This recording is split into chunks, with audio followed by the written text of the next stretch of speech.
I'm Dylan. And I'm Ken. And this is the Sports Podcast where we focus on mainly Cleveland Browns, but other sports.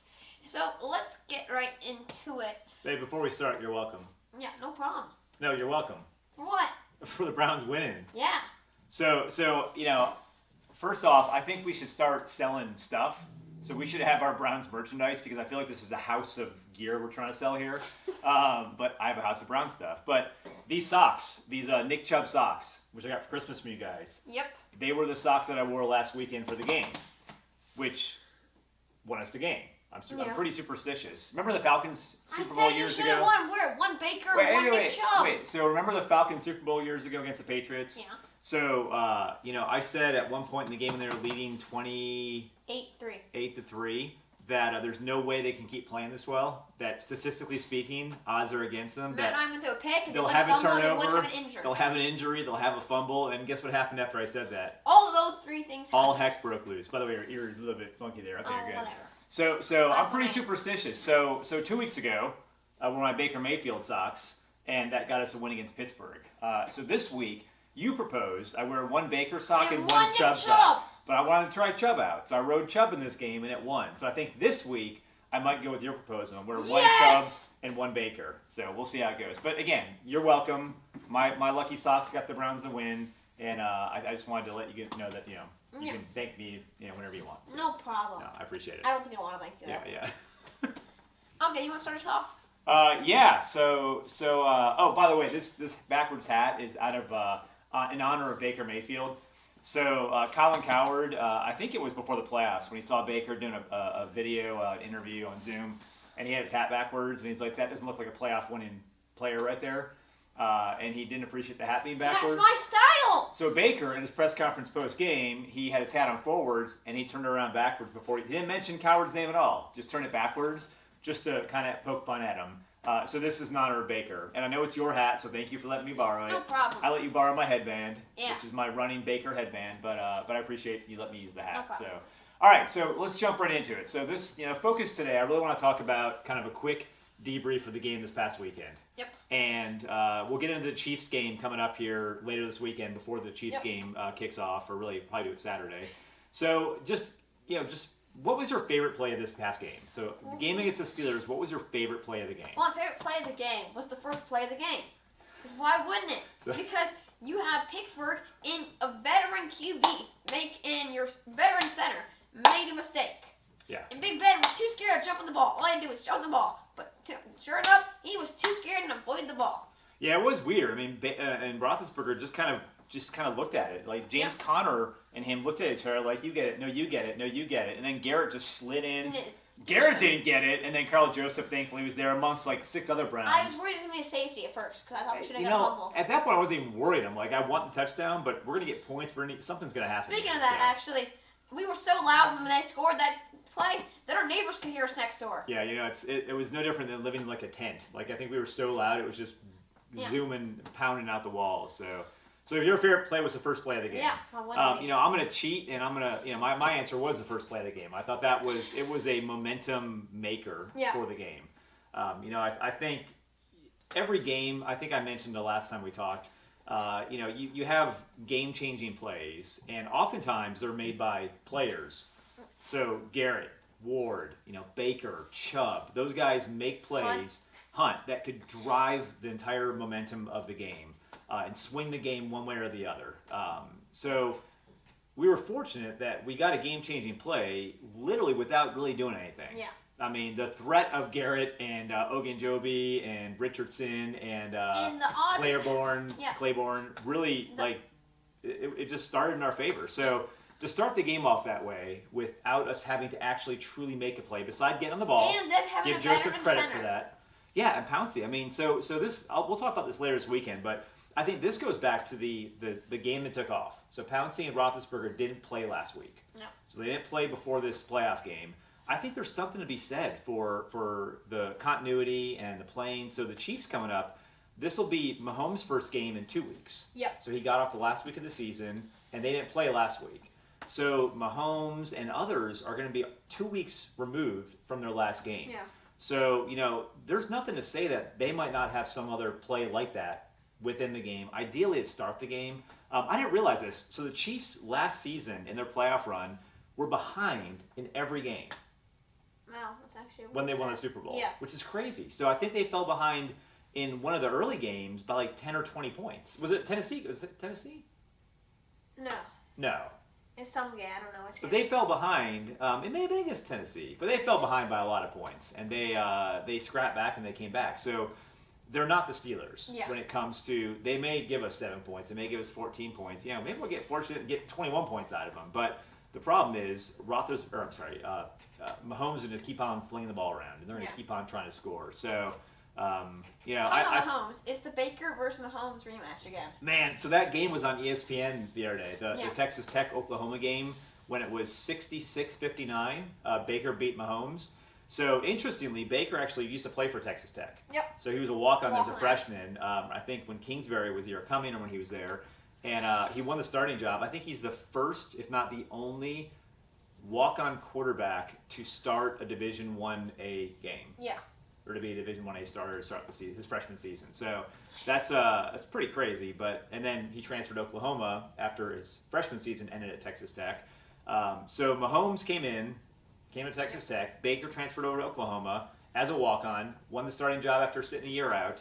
And that game, I think Mahomes had 7 touchdowns or 8, and Baker had like 5 or 6. And then Mahomes had 700 yards passing, and Baker had 543, I think. Yeah, I don't expect that. Okay, so NFL is different than college. Yeah, I know. This isn't the offenses and you see in college. And they had 1,700 total yards that game. But I'll tell you, teams combined. Our defense is, our defense's strength is our offense's ability to outscore the other team. Okay, we'll get Denzel Ward back next so to see Kansas City's offense against Cleveland's offense is going to be awesome. And that last week's game too was the highest rated game the highest rated primetime TV event since last year's Super Bowl. So that many people wanted to see the Browns play Pittsburgh. It was less. But it was the highest rated TV show since last year's Super Bowl in the evening. Yeah. So that tells you people want to watch the Browns, and they did nothing to discourage people from wanting to see him play this week. Yeah. So again, I think this week, we'll get into it later, but I think it could be a high-scoring game. Yeah. Yeah, so. Okay. You said something before I lost track. Mahomes, Baker, playing in college against each other. What else? Oh, my beard. I should probably mention that. Oh. So, the beard's getting kind of scruffy, right? And I said I wasn't going to shave it until the Browns lost the game, right? Yeah. So I didn't realize this last week when we talked, but if the Browns win the Super Bowl, this beard is not being shaven until next season. We may have to tie you up and shave We're talking it, September at the earliest, and if the Browns keep getting better, what if they don't lose next year? We've already decided we're going to tie you up in a chair and shave your beard. I'm going to look. If it weren't for working remotely and people not having to see me in person, they might start thinking I was homeless after a while. So I'm going to keep it going, though. It's not making everybody happy. I've had coworkers comment on it. But if the Browns win the Super Bowl this year, I'm going to look really, really mountainy. We'll tie you in a chair. You don't need to tie me in a chair. I'm not like crazy or rabid or anything. We'll tie you in a chair I just look unkempt. There's nothing wrong with that. Well, shave your beard and tie you in a chair. Shave my beard. All right, so I'm sorry. Go ahead. You can go to the next shot. All right, so favorite play. Well, favorite play of the game. So first play of the game. That's the easy answer. I think I hate to take the cop out on the other end, but I think Baker taking a knee to end the game. Yeah. There's something special about seeing your quarterback take a knee in victory formation to win a game. There's something special about that, and I love seeing that. So, all right. So I do want to get into this too, though. It's not a favorite play of the game. The running game. Yeah. All right. So this past game, what did you think of the running game, specifically Chubb and Hunt? How do you think they did? Well, simple version. Hunt seemed angry and he won the Chiefs. Yeah. Hunt ran pissed, is what Baker said. So I think he definitely wanted to play against the Chiefs. Yeah. And he's been talking trash to Sammy Watkins back and forth this week. Sammy Watkins started it. No, he started it. If you start it, they're going to come back, and that's going to give motivation. So I thought Hunt looked idea of him using his feet when it's there. Yeah. Because it's really been another piece of our offense that's just been, there late in the season that makes the defense have to stay honest. So do you think, I think from a Pro Football Focus standpoint, I think he was the maybe highest rated, number 3 last week, I think. Number 3 or 4. He was number 3 in Pro Football Focus rating, and I think he was number 1 in QBR, which is the ESPN metric for measuring quarterback performance. So, there's been a lot of doubters for Baker. There's been a lot of people that, questioned whether he was truly an elite quarterback or even a good quarterback for that matter. I'm a Baker believer. I've been a Baker fan since day one. Was incredibly excited to add him to the team 3 years ago, and even more excited to have him now as our leader. But I think the way that he has been able to prove doubters wrong his entire career, being a walk-on, back from high school to college to the pros. I think he thrives off it. So I'm a little bit worried. I think that's part of what I was concerned happened last season was people stopped doubting him. He had an awesome rookie year. He set rookie records, and there was huge expectations for him. And he wasn't the same guy last year. Now I blame coaching. I blame scheme. I blame a lot of things. Even his conditioning for that matter. But I think this year he has still have that underdog mentality because people have started to count him out, especially early in the season when we were very, very run-heavy offense and Stefanski was just getting Baker comfortable and they weren't throwing a whole lot. I think people really questioned, is he really that good? So to see him not only, again, have a turnover-free game, which is a huge thing given the 21 interceptions, 22 interceptions he had last year, to have a turnover-free game, so a mistake-free game from a turnover standpoint, and to be able to get the ball in the end zone for touchdowns, I think is huge. And just make the plays he needs to make. I mean, there were some plays left in the field. I think Hooper dropped 2 balls I counted. Yeah. One in the end zone and one for maybe a 15 or 20-yard gain. So, we have to make those catches. Yeah. We have to make those plays. No doubt. But B, Baker was putting the ball in position for us to make plays. And, I think seeing him on the stage against Mahomes this week, and then let's hope it's against Lamar or Allen next week, I think this is going to go a long way towards, just... Personally, I want to be against Allen because we have some fans, some cousins that are Buffalo Bills fans, and we want to have kind of a rivalry. Oh, yeah, no doubt. A matchup. And nothing against the Bills, but the Ravens scare me.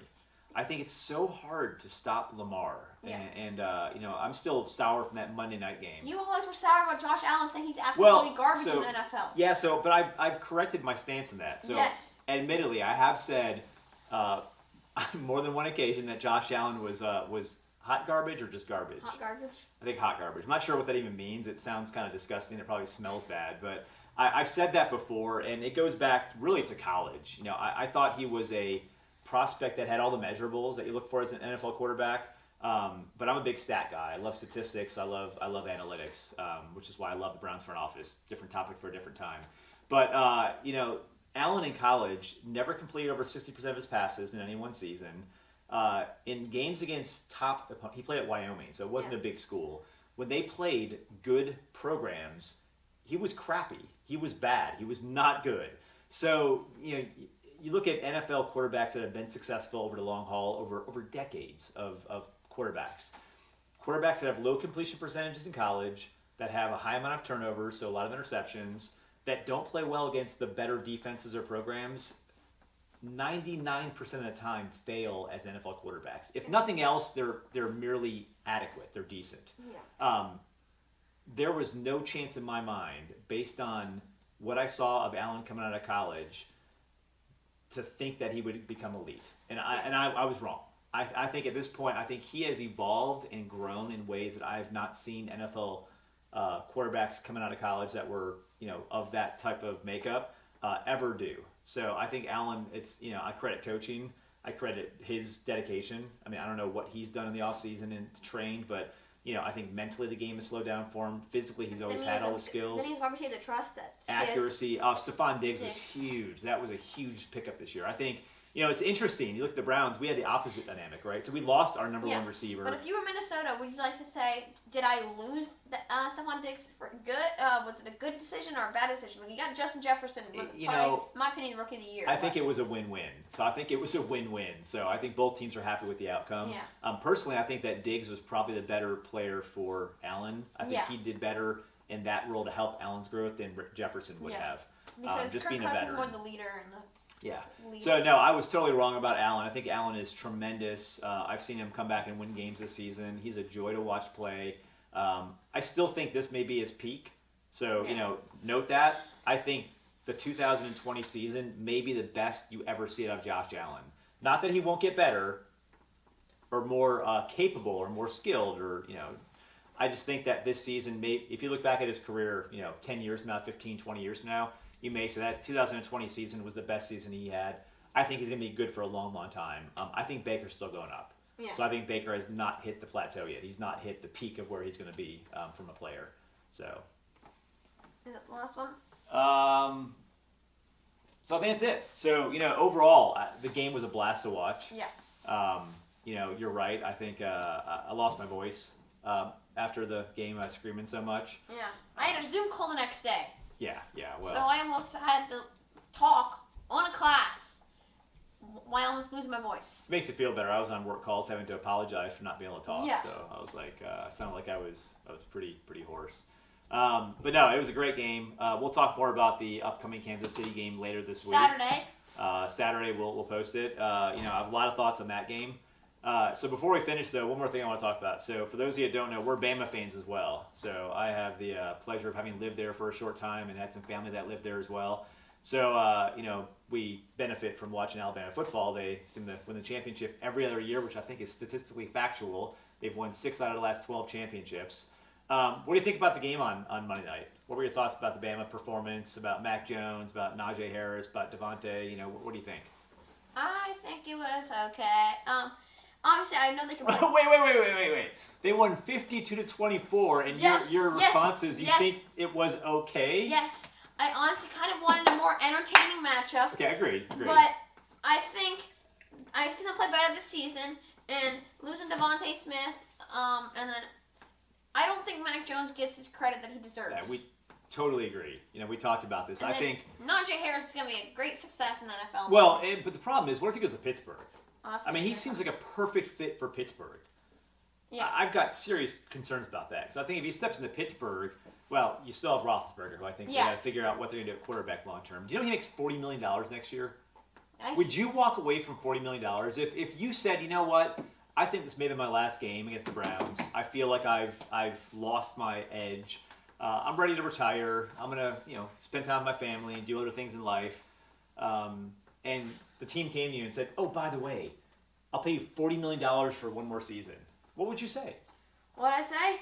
Well, honestly, I give the choice up to my family because honestly, you've already made enough money prior to almost retire at a regular person standpoint. Regular person? How do you define that? Well, on people basically just doing average up like paid millions of dollars and everything. Got it. If you were living one of those person's life for you do sales or anything like that, I don't do sales. You don't do sales. I've never done sales. What do you do? I'm a finance guy. What are you talking about? They do sales. I work in corporate finance. That's the complete opposite of sales. Sales is on one end over here saying, buy my stuff and pay me for doing it. And I'm the one saying, I'm not going to pay you that much because you didn't make any money selling. Well, I don't know anything about work. Sorry. You'll get there. So back to the game. So Najee Harris better not go to Pittsburgh. That's all I got to say. Yep. So back to the game. It was okay. It wasn't that entertaining. What else did you think? Honestly, if Sermon wasn't hurt, I think it could have been more scary. That was huge. I think the Sermon injury, he had 1 carry for 2 yards. I feel terrible for him. I thought he's a difference maker. He was, what was discouraging is I felt like he was someone that I really wanted to watch play. Yeah. And having him leave after 1 play, it made the game, as a fan, less exciting. Because Fields was clearly not 100%. He looked really energized. He only had 4 carries the whole game. He looked electric. I think he's gone through peaks and valleys this season where there's been games that he's looked really fresh. Yeah. And when I mean by fresh, is he's basically got a burst. Yeah. Chubb always has a burst, especially when it comes to finishing runs. So Chubb has speed, but then he finishes runs. And he'll fall forward for 2 or 3 yards every time he gets tackled. Tell me, Chubb, what do you think about the screen passes with him? Oh, that's so okay. So a few things on that. One, the play call, and Baker said the same thing after the game. The play call from Alex Van Pelt was on point. It was awesome. So he had said that they talked about running a screen at some point on 2nd down during the game, and to call the screen play, catch Pittsburgh blitzing, was incredible timing and then they have Chubb back there, not expecting the screen. And then Chubb, so Hunt's the prominent pass catcher. I mean, Chubb's done great this year, but Hunt's the one that they expect the passes to go to. And then I didn't really see it until I watched the replay multiple times because it was just an awesome touchdown run. But Chubb, he basically just broke through two guys that were right there to tackle him. His acceleration and his burst to get past those guys was awesome, and he was just gone. So they had no one back there to stop him. So I think the play call was spectacular. It gave me tons of confidence in Alex Van Pelt down the line if he does become our play caller. And I think just the timing, the patience from Baker to get it to him at the right time, and then Chubb just accelerating and going through the defense was awesome. And I think that was the backbreaker. I mean, I think that was the last knife in Pittsburgh's back. So I thought that was awesome. On Hunt, though, let me go back to Hunt here. So, he showed a burst in the last game that I haven't seen every game this season, where he just finished run strong. There was the first touchdown run he had when he kind of cut to the inside where Conklin helped push him over the line. But he hit guys, chest to chest at the 4 or 5 yard line, and he drove them into the end zone. Again, a little help from Conklin, a little help from his teammates. But he wasn't going to be denied. And the second touchdown run, he made this incredible right juke or cut to get inside and just go straight to the end zone. So if he has close to that kind of burst this game, which I anticipate him having, and Chubb does what he did, because Chubb was spectacular in this game as well, I think the running game is going to be tough to stop.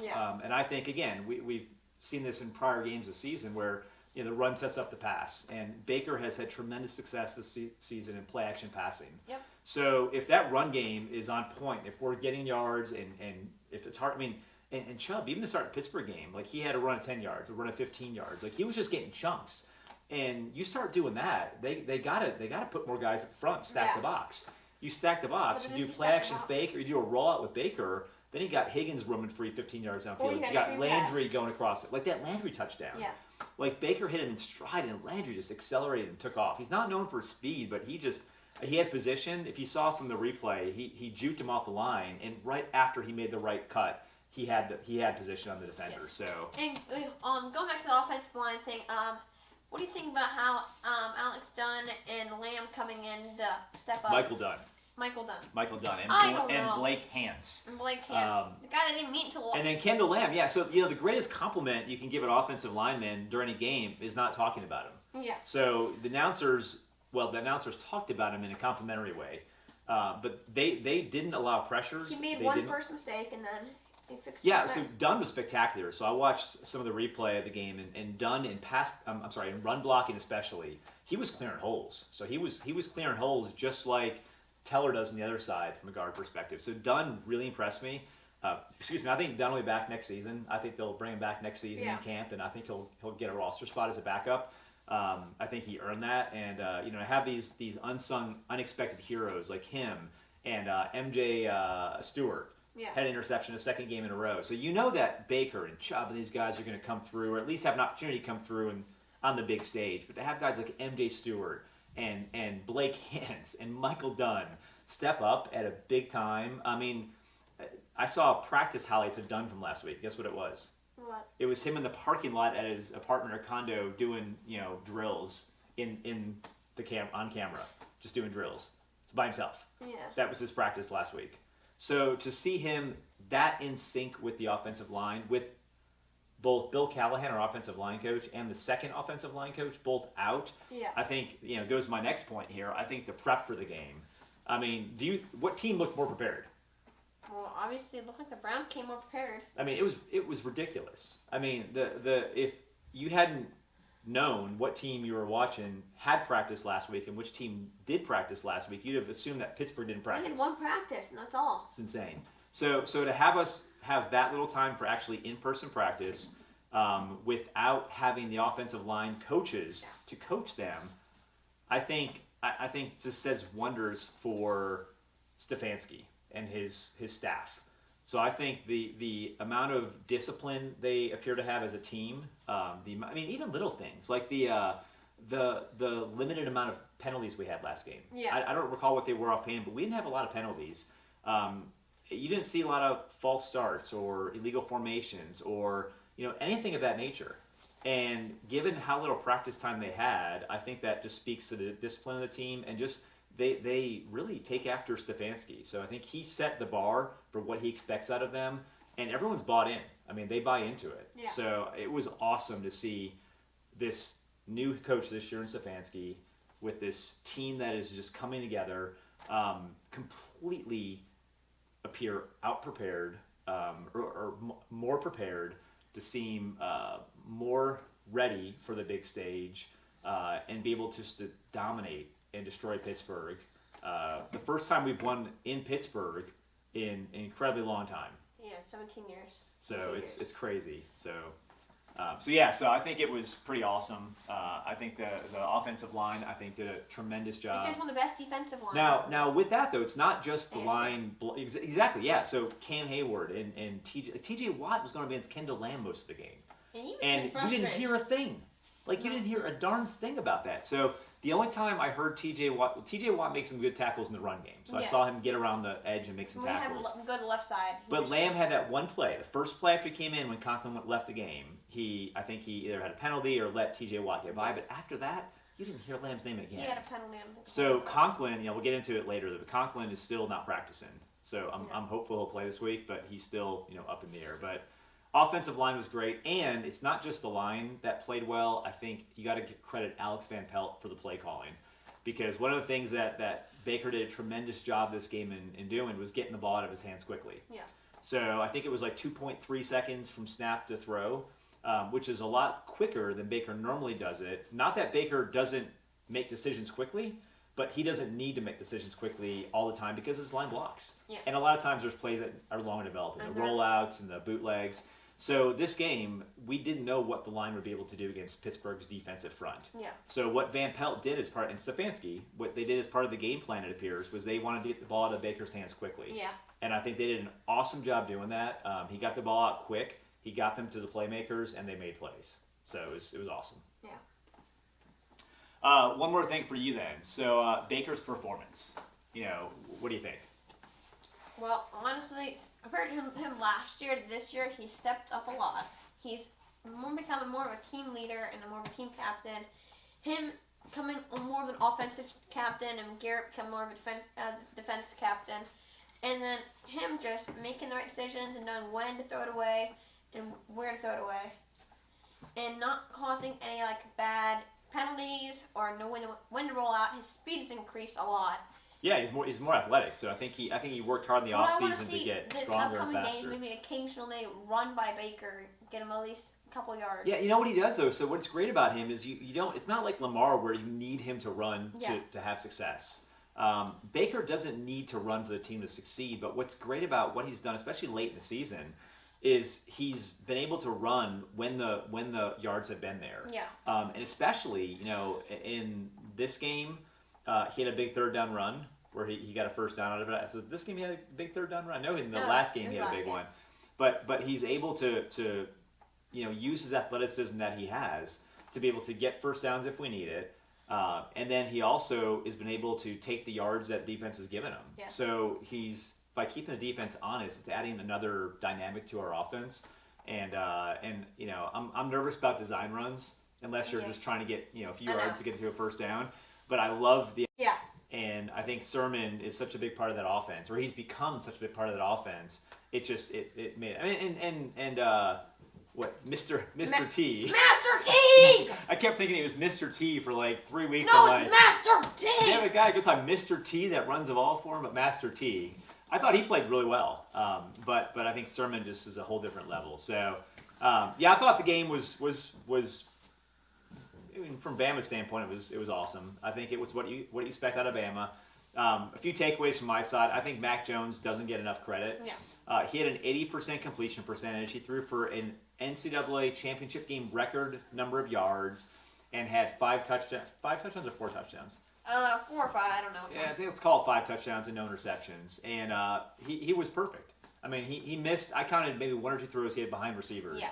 He was perfect, and if that were anybody else, he would have been MVP. Yeah.